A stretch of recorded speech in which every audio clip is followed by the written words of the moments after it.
मोहन हमारी मधुबन में तुम आया ना करो, जादू भरे बांसुरी तुम बजाया ना करो। चलिए जते भी चाचा सब छी, हमरा पूर्ण विश्वास है कि अहाँ सबके नीक लाग रहल है भजन।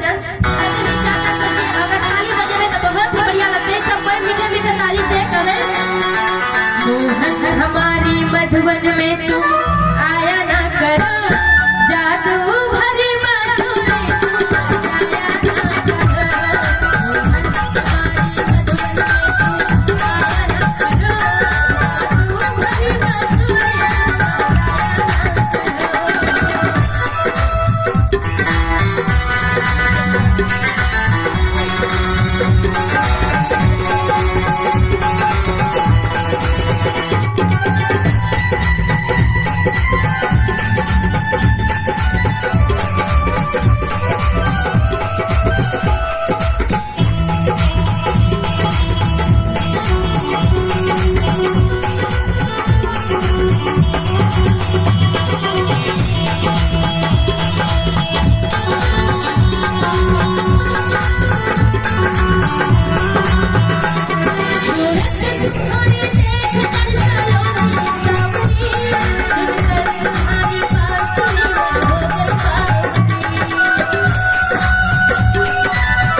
यादों में कुंडल झूमते